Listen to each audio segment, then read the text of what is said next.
Hello everyone and welcome to Evolution of Conflict Games.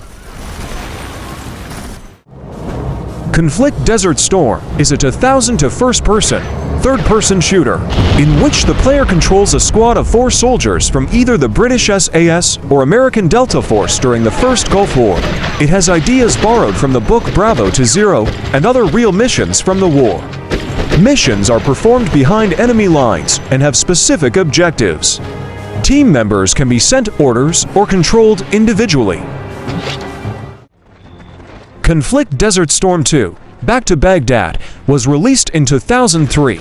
Desert Storm 2 is set during the Persian Gulf War and is based on the covert operations of Alpha 1, a 4-man special forces team of either the British SAS or US Delta Force. The player can control 1 member at a time, but can also give remote commands to other squad members.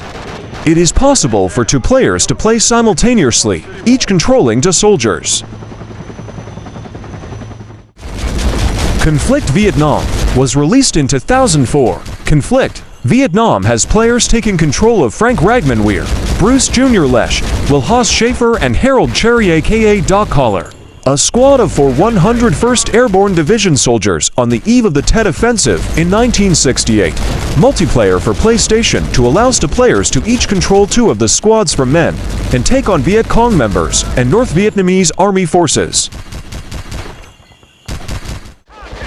Conflict Global Terror was released in 2005. The action focuses on an elite rapid response special forces unit using the 4 original members of the Desert Storm series and a new member. Bradley, Foley, Connors, Jones, and Sherman must overcome terrorists over many different countries, including Colombia, South Korea, Ukraine, Egypt, the Philippines, and Kashmir. The AI in the game will advance. Use cover. Don't do that. Conflict Denied Ops was released in 2008. The game takes place in a fictional war in Venezuela. Player controls the character named Lincoln Graves, a sniper who is assigned by the CIA operatives along with his partner Reggie Lang to take down General Ramirez and any other possible threats. In single-player mode, the player can switch between controlling each operative. In co-op, each player controls 1 operative.